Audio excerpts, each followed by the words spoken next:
Baik, assalamualaikum warahmatullahi wabarakatuh. Bertemu lagi di akuntansi keuangan menengah terkait dengan subbahasan kewajiban lancar atau current liabilities. Ini ada di PSAK 57 terkait dengan kewajiban lancar. Nah, secara pengertian kewajiban lancar itu apa? Kewajiban yang timbul di masa kini ya.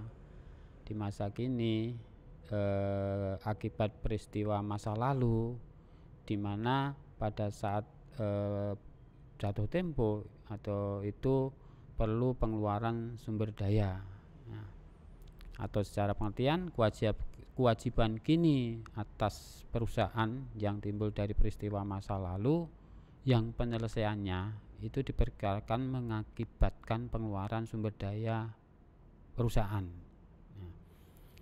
Lalu karakteristik dari kewajiban, karena ini bicara kewajiban lancar ya, merupakan kewajiban saat ini yang memerlukan penyelesaian dengan kemungkinan nantinya pada saat penyelesaian itu mentransfer, baik berupa apa? Apakah nanti dengan kas, dengan barang atau jasa atau dengan yang lainnya. Nah, merupakan kewajiban yang tidak dapat dihindari karena apa? Memang dalam aktivitas sebuah perusahaan itu ini merupakan kewajiban yang timbul ya akibat transaksi atau kejadian lainnya yang menciptakan kewajiban itu harus telah terjadi. Nah, terkait dengan kewajiban lancar, kewajiban yang likuidasinya diperkirakan secara layak memerlukan penggunaan sumber daya yang diklasifikasikan sebagai aktiva lancar atau penciptaan kewajiban lancar lainnya. Penilaian utang lancar atau kewajiban lancar. Nah, secara teoritis di sini utang lancar itu diukur sebesar nilai sekarang, pengukuran kas di masa yang akan datang yang dibutuhkan untuk menyelesaikan atau melunasinya. Nah, dalam prakteknya utang lancar biasanya dicatat dengan dan dilaporkan sebesar nilai nominalnya dengan alasan karena utang lancar hanya melibatkan jangka waktu pendek kurang dari 1 tahun, maka tidak ada perbedaan yang besar antara nilai sekarang untuk utang lancar dengan nilai jatuh temponya. Nah, ini terkait dengan kewajiban lancar atau utang lancar itu kewajiban atau utang yang muncul kurang dari 1 periode akuntansi nantinya.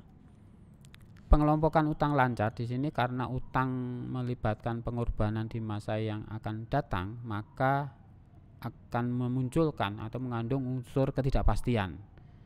Berdasarkan karakteristiknya, utang lancar dibedakan ke dalam utang lancar yang dapat dipastikan, utang lancar yang tidak pasti atau bersifat kontingensi. Ya, di sini ada pembahasan lain nanti tentang kontingensi. Nah, utang lancar yang dapat dipastikan, utang lancar jenis ini jumlahnya dapat diukur secara tepat.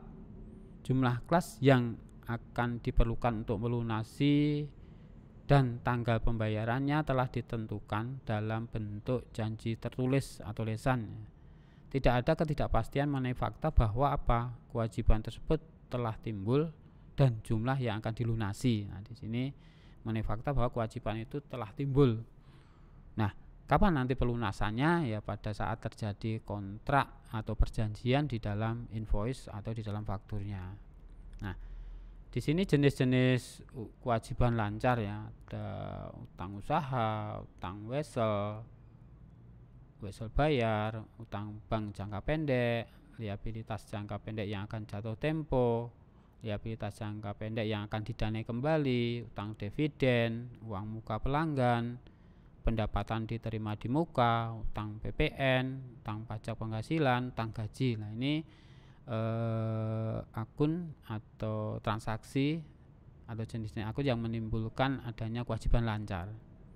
Ada utang pajak pihak ketiga. Nah, utang usaha atau yang sering kita praktekkan atau kita lakukan ya, baik itu di kemarin-kemarin di semester 1-2 terkait dengan utang usaha atau utang dagang. Nah, saldo yang terutang pada pihak lain atas barang, peralatan atau jasa yang dibeli dengan kredit. Nah, di mana penilaiannya didasarkan pada apa? Faktur atau invoice pada saat terjadi perjanjian. Pencatatan bisa net atau gross nantinya. Nah, contoh di sini ya, kalau di dalam prakteknya itu akan tercermin di dalam sebuah invoice ya, nanti di mana ada nama debiturnya, kemudian tanggal transaksinya, lalu ada nomor invoice-nya, kemudian ada syarat pembayarannya. Nah, itu akan tercermin di dalam sebuah invoice atau faktur. Nah, pada saat kita praktek atau untuk edukasi di sini ya biasanya dideskripsikan ya, seperti contoh di sini ya, tanggal 25 Februari 2016 perusahaan membeli barang dengan cara kredit seharga 100 juta. Nah, pada saat ada termin pembayaran 1/10 N30 ini, bahwa transaksi itu menimbulkan hutang atau memunculkan sebuah kewajiban. Nah, bagaimana nantinya perusahaan, apakah dia akan membayarnya atau melunasinya pada masa potongan? Ya, dia harus membayar kurang dari kurang dari 10 hari dari tanggal transaksi, maka akan memperoleh potongan 1% nantinya. Karena apa? Memang di syarat pembayaran di sini mencerminkan itu. Nah, akan dicatat di jurnal ya, pada tanggal 25 Februari persediaan barang atau pembelian ya, nanti tergantung pakai metode apa dalam pencatatannya, bisa persediaan barang atau pembelian, ada utang dagang ya, sebesar nilai nominal yang ada di dalam kontrak tadi. Nah, lah bagaimana nanti pelunasannya? Nah, pada saat dilunasi di masa potongan ya, ada utang dagang, potongan pembelian pada kas, di mana pada saat pelunasan dengan kas. Nah, kalau nantinya pada pelunasannya di luar potongan ya utang dagang pada kas, karena memang apa? Pada saat pelunasannya tidak di masa mendapatkan potongan. Nah, itu perbedaannya. Kemudian utang wesel. Terkait dengan utang wesel atau wesel bayar, kemarin sudah kita lihat juga pada saat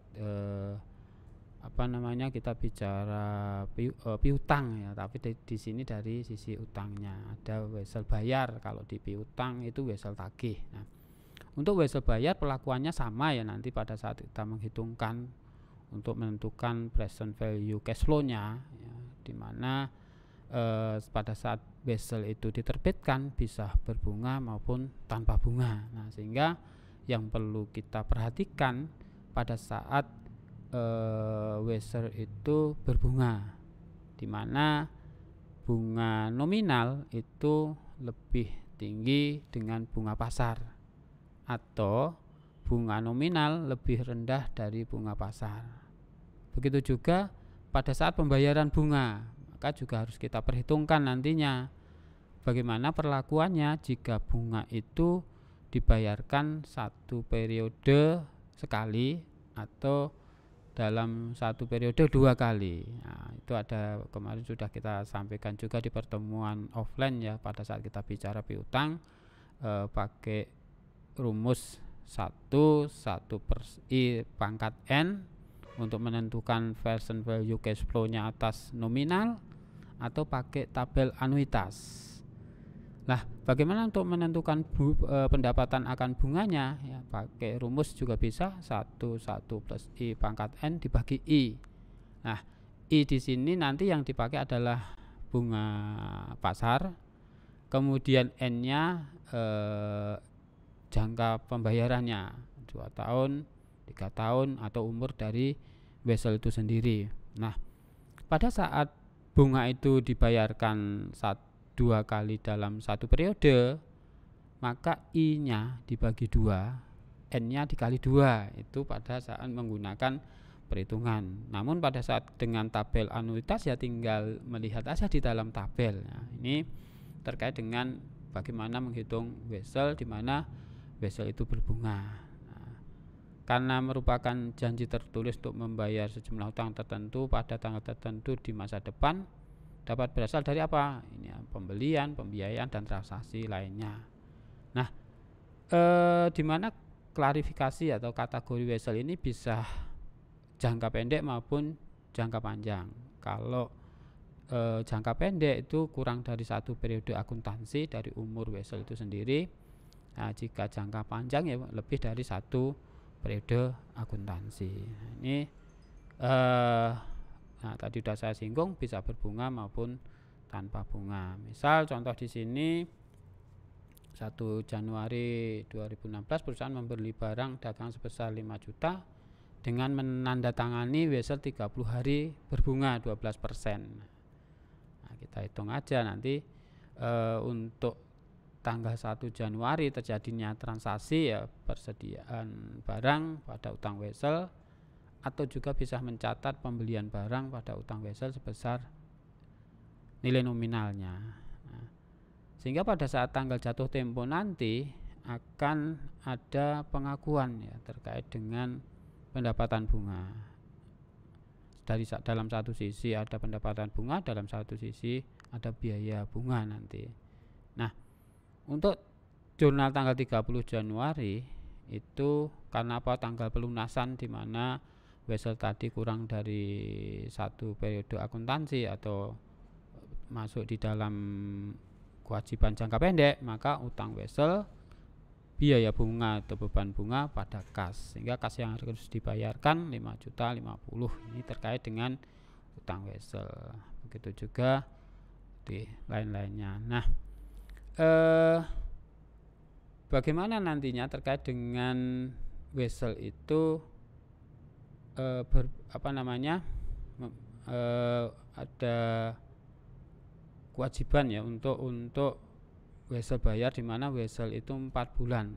Nah, di sini misalnya contoh 1 Januari 2016 meminjam uang sejumlah 100.000 kepada Tuan Hilmi dengan menandatangani sebuah wesel 4 bulan senilai 100.000 dengan bunga 6%.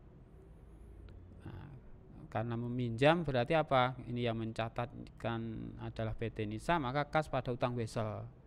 Nah, sehingga nantinya pada saat jatuh tempo akan diperlakukan terkait dengan kewajiban akan bunga ya, ada utang bunga 20% ini. Nah, terkait dengan kewajiban. Nah, hampir sama ya untuk utang utang jangka pendek di sini ya. Misalnya ada utang dividen. Nah, bagaimana utang dividen itu diakui oleh perusahaan sehingga dicatat di dalam laporan posisi keuangannya. Nah, misalnya perusahaan memang sudah komitmen akan membayarkan dividennya. Ya, baru pengumuman atau mengumumkan itu sudah menimbulkan sebuah kewajiban. Nah, sehingga utang utang dividen pada dividen gitu kan. Nah, pada saat nanti dibayarkan maka utang dividen pada kas. Ya, saya ulangi ya, Pak. Pada saat diumumkan, nanti pada saat pengumuman itu dividen pada utang dividen ya, karena memang menimbulkan utang, kemudian setelah dibayarkan ya utang dividen pada kas, dengan kas atau dengan saham ya, tergantung kebijakan perusahaan itu sendiri. Nah, terkait dengan kewajiban lancar lainnya, misalnya ada pendapatan diterima di muka atas sebuah jasa atau aktivitas jasa, sehingga memunculkan sebuah pendapatan di mana jasa atau aktivitas itu belum diselesaikan. Nah, maka apa? Ya, kas pada pendapatan. Ketika uang muka diterimakan ya kas pada pendapatan, meskipun pendapatan diterima di muka gitu ya, meskipun jasa itu belum dilakukan. Nah, ketika pendapatan diterimakan atau pekerjaan itu diselesaikan, maka pendapatan diterima di muka pada pendapatan. Nah, hampir sama ya, begitu juga untuk pajak, atas penjualan atau PPh, di mana pada saat perusahaan itu sudah memotong namun belum diserahkan ke pemerintah atau belum disetorkan, maka memunculkan sebuah kewajiban. Nah, baik itu juga bagaimana dengan pemotong gaji dan lain-lainnya. Itu terkait dengan kewajiban jangka pendek, di mana kategori dari kewajiban jangka pendek itu muncul akibat peristiwa masa lalu yang harus dibayarkan dengan mentransfer sumber daya lainnya sebagai sebuah kewajiban, di mana kurang dari 1 periode akuntansi. Oke, saya kira itu untuk kewajiban jangka pendek. Assalamualaikum warahmatullahi wabarakatuh. 3